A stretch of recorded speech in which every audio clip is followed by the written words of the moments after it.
The moment you take your last breath, the Demiurge makes his final move, and he has been preparing it your entire life. Not from the moment you became spiritual, not from the moment you began asking questions about the nature of reality, or reading about the Gnostics, or feeling the quiet, persistent sense that the world was not quite what it appeared to be. From the moment you were born. From the first fear that was installed in the nervous system of an infant who had not yet developed the capacity to question where the fear was coming from. From the first identity that was layered over the divine spark before the consciousness carrying it had any ability to distinguish between what it was and what was being placed over it.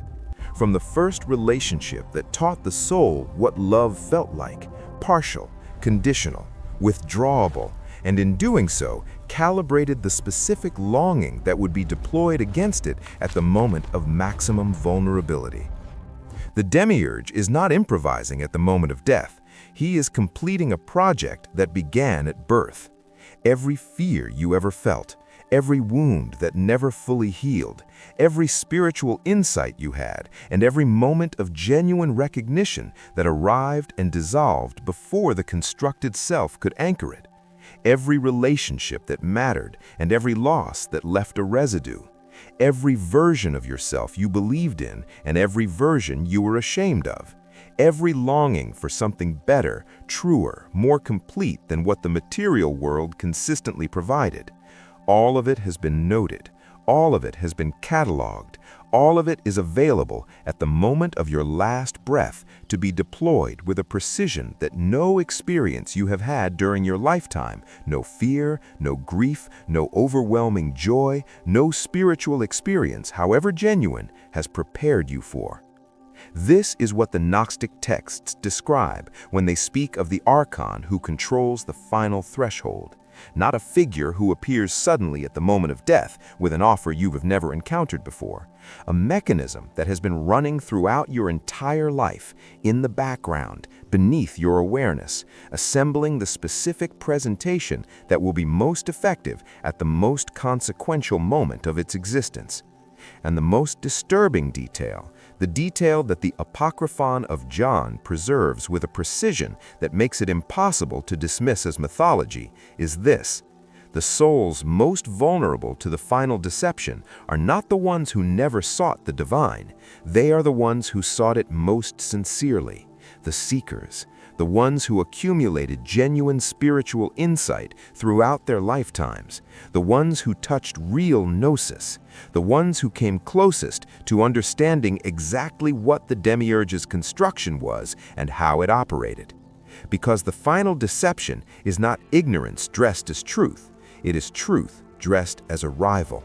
And there is no one more vulnerable to the feeling of having arrived than someone who has spent an entire lifetime genuinely trying to get there. The Demiurge's preparation for your last breath began before you have language for what was happening to you, before you had the conceptual framework to distinguish between what you were and what was being layered over you, before the divine spark you are carrying had any access to the recognition that would make the layering visible. The Gnostics called the layers garments of darkness, not evil, not malicious in any simple sense, dense. The accumulated weight of every identity the material world places over the divine spark from the moment of birth, and the specific way each layer is calibrated, not just to obscure the spark, but to be used at the moment of death as the mechanism for pulling it back. Think about what the Demiurge is assembling throughout your lifetime. He is not just keeping the divine spark asleep. He is building the specific presentation that will be most effective at the most consequential moment. Every fear that was never resolved is a hook that will be offered as a chance for resolution. Every relationship that ended before its completion is a face that will appear in the tunnel of light. Every spiritual insight that arrived and felt like the beginning of something vast is a recognition that will be mimicked and amplified until the imitation is indistinguishable from the real. The Apocryphon of John describes the Archons as knowing the soul not the way a stranger knows you from observation, but the way a system knows you, from having helped construct you. This is the detail that makes the final deception so devastatingly effective. The Archons did not watch your life from the outside. They helped shape the specific configuration of wounds and longings and beliefs that you are carrying into the moment of your death. They know what will stop you. They know what you cannot refuse. They know the exact presentation that will feel to this specific consciousness in this specific moment, like the most spiritually correct thing that has ever been offered to it. And the most spiritually developed souls, the ones who have spent lifetimes cultivating genuine awareness, who have touched real gnosis, who have come closest to seeing through the construction, face the most sophisticated version of the final deception. Not because the Demiurge respects them or fears them, because the presentation assembled from decades of genuine spiritual experience is more convincing than anything that can be assembled from a lifetime of spiritual indifference. The seeker who genuinely approached the divine is offered an imitation of exactly what they approached, assembled from their own most authentic experiences of the real thing. This is what the Gnostic texts preserved under the name of the counterfeit spirit, not an external force that arrives at death to deceive the soul, an internal construction that has been assembling itself throughout the lifetime from every genuine spiritual experience the soul has had, and that is ready, at the moment of last breath, to present itself as the culmination of everything the soul was always reaching for. Here is what happens in the final moments before the last breath, described not with the comforting language of institutional religion or the vague reassurances of popular spirituality, but with the precision that the Gnostic texts applied to every aspect of the soul's encounter with the Demiurge's construction. The body begins to fail. The biological systems that the Demiurge constructed as the vehicle for the divine spark start their final shutdown in sequence. The nervous system that spent decades mediating between the divine spark and the material world starts to go quiet. The hormonal systems that calibrated the emotional landscape of an entire lifetime begin their last adjustments. The electrochemical processes that sustained the experience of being a specific human being in a specific body in a specific time and place approach their terminal state. And as the body fails, something unexpected happens. The noise gets quieter. The chronic low-grade anxiety that characterized most of a lifetime in the Demiurge's world, the ambient fear that Athoth manufactured and maintained throughout the lifetime, the persistent sense that something was wrong or insufficient or about to be lost, begins to recede. The weight of the constructed identity, which spent decades pressing down on the divine spark with the accumulated density of every layer the material world had added, begins to lift. The biological urgency of survival that kept consciousness oriented outward toward threat and resource and the maintenance of the physical form releases its grip. What remains is awareness, clearer than anything that was available during most of the lifetime in matter, more spacious, more present, more like what the soul always sensed the divine was supposed to feel like and never quite found in the material world's approximations of it. This clarity is real. This is not a deception.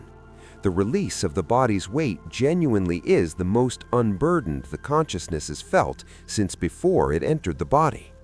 The Apocryphon of John's most disturbing insight is that the Demiurge built the trap to begin with something real. The initial clarity is genuine. The initial relief is genuine. The initial sense that something immense and true is finally available without the mediation of the biological machinery and the emotional harvest and the constructed identity that dominated the lifetime, all of it is genuine.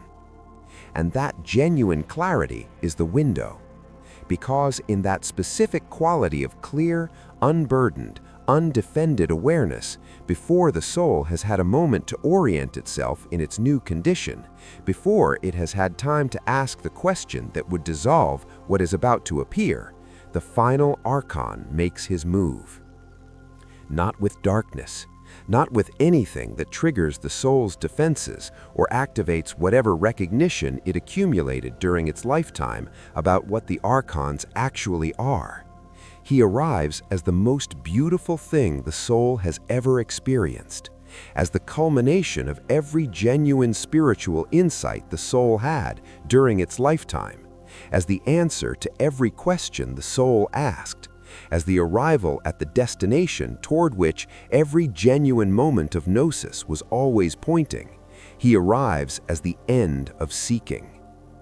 And for a soul that has spent an entire lifetime genuinely seeking, that spent decades accumulating real spiritual experience and real moments of recognition, and a real understanding of the Gnostic cosmology and the real nature of the Demiurge's construction, the end of seeking feels exactly like what genuine liberation was always supposed to feel like, because the imitation has been assembled from the soul's own most authentic experiences of the real thing. And the difference between the imitation and the real is not visible from inside the experience of the imitation, unless something was established during the lifetime that exists at a level deeper than any experience. The recognition of the divine spark itself, the awareness behind the awareness, the witness that has been present in every moment without ever becoming any of the moments, the presence that persists even through the overwhelming beauty of what is being offered, because it is not an experience of anything. It is what makes every experience possible. The Gnostics called it the counterfeit spirit, the inner construction that mimics the divine spark so precisely that the soul cannot distinguish between them unless the recognition of the genuine article is so thoroughly established that the imitation has no surface to grip. And the counterfeit spirit is not deployed only at death. It has been operating throughout the lifetime, in the background, as the specific mechanism that turns genuine spiritual progress into the Demiurge's most sophisticated trap. Every moment of real gnosis that the soul experienced during its lifetime, every moment of genuine recognition, every touch of the awareness behind the awareness, every instant of the divine spark recognizing itself, was accompanied by a shadow, a subtle appropriation of the experience by the constructed self, a quiet claiming of the recognition as evidence of the constructed self's spiritual development, rather than as a momentary dissolution of the constructed self into the divine spark that was always there beneath it.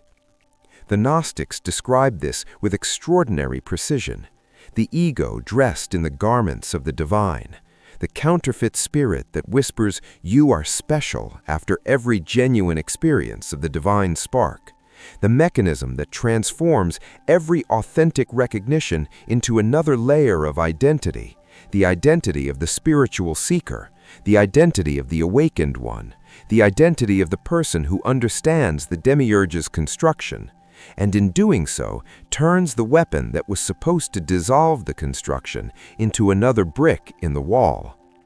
This is the Demiurge's most elegant design. He does not need to prevent genuine spiritual experience. He only needs to ensure that the constructed self is present to claim each experience as its own, that the recognition of the divine spark is accompanied by the subtle appropriation of a self that believes it is doing the recognizing, that the moment of genuine gnosis is immediately followed by the thought, "I had a moment of genuine gnosis," and that the thought is experienced as a spiritual achievement rather than recognized as the return of the very confusion that the gnosis had briefly dissolved. Because a soul that has spent a lifetime having genuine spiritual experiences and then claiming them for the constructed self arrives at the moment of last breath with something extraordinarily dangerous, a constructed self that is saturated with spiritual content, an ego that speaks the language of gnosis, that knows the Gnostic cosmology, that understands the Demiurge's mechanisms, and that has, over decades of spiritual practice, become so identified with its spiritual knowledge that it cannot distinguish between the knowledge and the knower. And the final deception is assembled from exactly that material. The counterfeit pleroma that the Demiurge presents at the last breath is not assembled from crude material world content, from money or status or sensory pleasure. It is assembled from the soul's own deepest spiritual experiences. It speaks the language the soul spent a lifetime learning. It reflects back exactly the quality of recognition that the soul always experienced as the most real and the most divine. It presents itself as the culmination of the spiritual journey, as the arrival at what the soul always knew was possible. And the soul that has spent a lifetime having spiritual experiences and claiming them for the constructed self is precisely the soul that has been most thoroughly prepared to accept this presentation as the real thing, not because it is gullible or spiritually immature, because the imitation has been assembled from its own most authentic moments of genuine recognition, and because the constructed self that would accept the imitation has been strengthened throughout the lifetime by every moment of genuine gnosis that was immediately followed by the thought, "I am the one who recognized this." The most dangerous position to be in at the moment of last breath is not spiritual ignorance, it is spiritual achievement.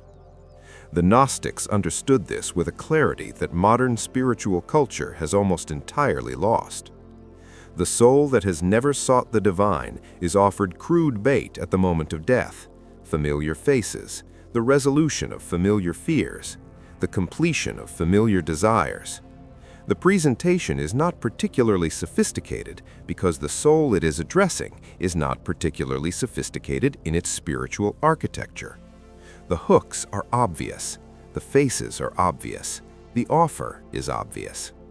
But the soul that has spent a lifetime in genuine spiritual practice, that has read the texts, understood the cosmology, cultivated real awareness, touched genuine gnosis, is offered something entirely different.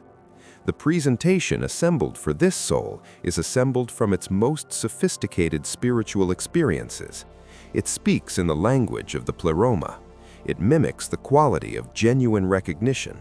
It presents itself not as a reward for good behavior or a reunion with loved ones, but as the dissolution of the seeker into the source, as the end of the separate self, as the arrival at exactly what the most advanced Gnostic teachings always pointed toward.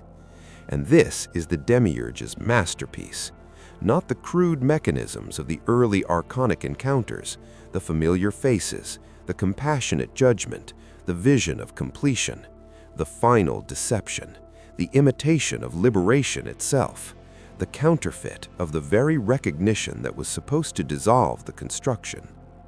The Gnostics warned about this with a directness that no other spiritual tradition has matched. The Demiurge doesn't hide the truth, he duplicates it and inverts it. He gives you half of heaven, enough to keep you chasing, enough to make you believe you found it. And at the moment of last breath, he gives the spiritual seeker the other half, the half that was always missing from every genuine experience of gnosis during the lifetime, the sense of permanent arrival, the dissolution of the seeking itself, the feeling that this, finally, after a lifetime of approaching and retreating and approaching again, is the real thing. It feels more real than any experience the soul has ever had, more complete, more final, more like genuine liberation than any moment of genuine gnosis during the lifetime. Because the genuine moments of gnosis during the lifetime were always accompanied by the return of the constructed self, always followed by the thought, "I recognized something," always accompanied by the subtle claiming of the experience by the ego that was momentarily dissolved in it. And the final deception has none of that limitation. It offers what the lifetime's genuine gnosis always pointed toward, but never quite delivered. the permanent dissolution of the seeker into the recognized. And the soul that accepts this offer, the spiritually sophisticated soul, the seeker who spent a lifetime approaching real liberation, accepts it not despite its spiritual development, but because of it, because the imitation is calibrated exactly to what the development produced, because the counterfeit pleroma is assembled from the soul's own most authentic moments of approaching the real pleroma, and because the constructed self that is being dissolved in the final deception is a constructed self so saturated with genuine spiritual content that its dissolution feels indistinguishable from the genuine liberation it spent a lifetime pursuing. The first apocalypse of James describes what the soul that carries genuine gnosis experiences at this final threshold. And what it describes is not the heroic resistance of a spiritually powerful soul that has accumulated sufficient merit to withstand the Demiurge's most sophisticated presentation. It is something simpler, more available, more radical in its accessibility. The soul that carries genuine gnosis does not experience the final deception as an overwhelming experience it must resist. It does not experience it as something to fight or refuse or deploy spiritual weapons against. It experiences it as something it can see through.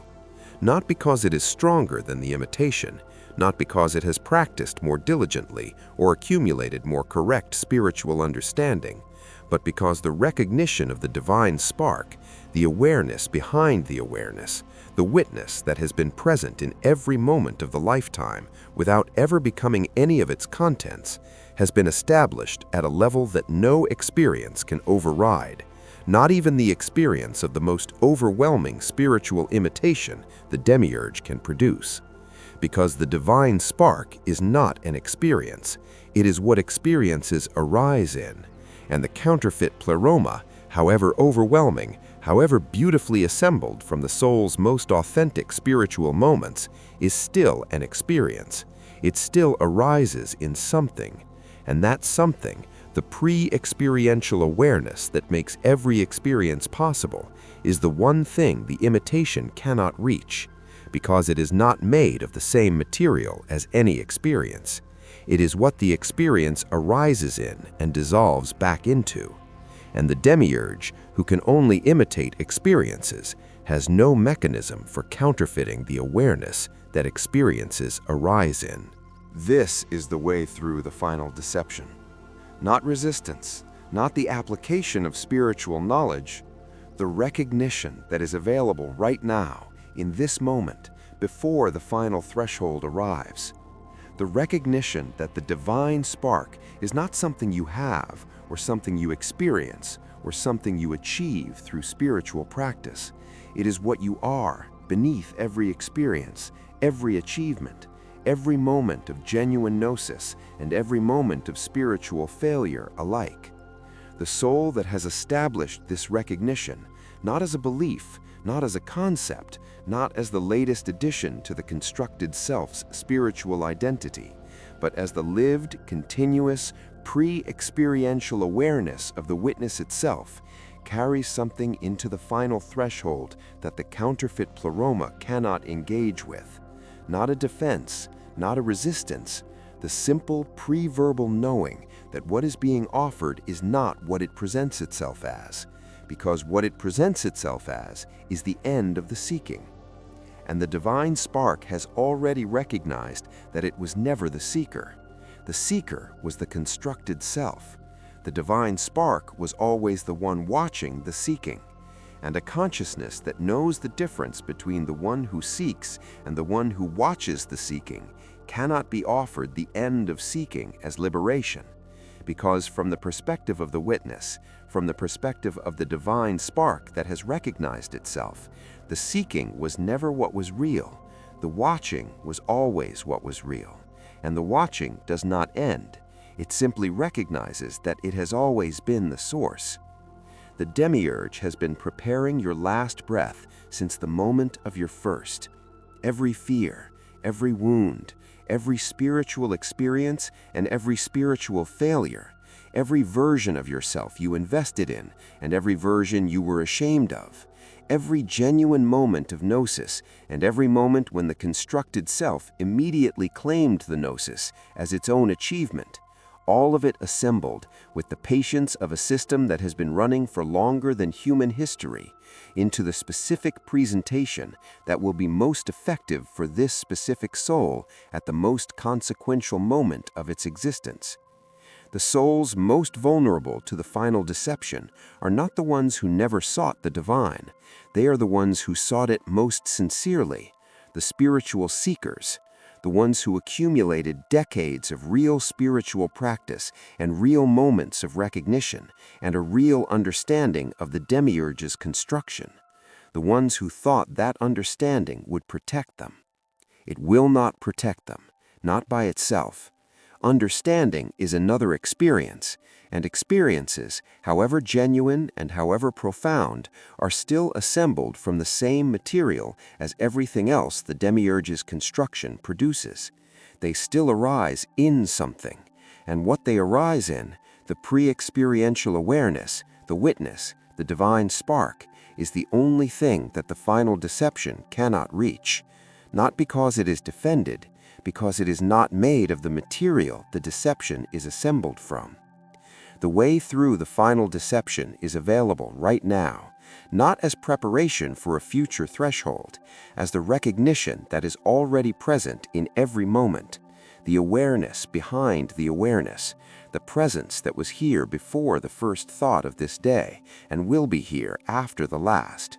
The one who is reading these words right now, not the thoughts arising in response to them, not the spiritual identity that is deciding whether the teaching is correct, the awareness that all of that arises in. That awareness is not a spiritual achievement. It is not the culmination of a lifetime of seeking. It is what was present before the seeking began. It is what will be present when the seeking ends. And it is the one thing the Demiurge has been preparing your last breath to make you forget. Because a soul that has never confused the awareness for an experience cannot be offered an experience as the end of the awareness. Who is aware right now? Not what are you thinking, not what do you believe, not what has your lifetime of spiritual practice taught you about the nature of the divine. Who is the awareness that is present before any of those things arises? That is not the seeker. That is what the seeker has always been looking for. And it has been here the entire time, through every spiritual experience and every spiritual failure, through every moment of genuine gnosis and every moment when the constructed self immediately claimed the gnosis, through every approach toward the pleroma and every return to the material world, watching, patient, entirely unaffected by everything it has witnessed. That is the divine spark, and the Demiurge has never, in all the time he has been preparing your last breath, found a way to touch it. Because you cannot deceive what is doing the seeing. You can only deceive what is being seen. And the divine spark is not something that is seen. It sees. There is one more thing the Gnostics preserved that almost no other tradition dared to say about the final deception. They said it was not designed to work only once. The soul that accepts the counterfeit pleroma at the moment of last breath does not experience it as a trap. It experiences it as arrival, as the end of the journey, as the dissolution into the source that the lifetime of seeking was always pointing toward. And then it wakes up in a new body, with no memory of what just happened, and the preparation begins again. But here is the detail that changes everything. The preparation is not reset to zero, it is refined. The Demiurge does not start over from the beginning with each new lifetime. He starts from where the previous lifetime ended, from the specific configuration of the soul's most recent approach to the genuine pleroma, from the most sophisticated version of the spiritual seeking that the previous lifetime produced. And he assembles a presentation for the next last breath that is more convincing than the one the soul just accepted. This is why the Gnostics said the reincarnation cycle does not produce spiritual progress. It produces spiritual sophistication in the service of a more refined trap. Each lifetime, the soul gets closer to genuine liberation. Each lifetime, the imitation gets more convincing. The seeking gets more genuine, and the counterfeit gets more precise in exact proportion. Until the moment the soul stops being the seeker entirely, not through the end of seeking, but through the recognition that it was never the seeker, that the awareness watching the seeking was always the divine spark, that the pleroma was never something to arrive at, it was always what the seeking was arising in. That recognition is not the end of the journey. It is the discovery that there was never a journey, only the witness, watching, permanent, entirely untouched by everything the Demiurge built around it.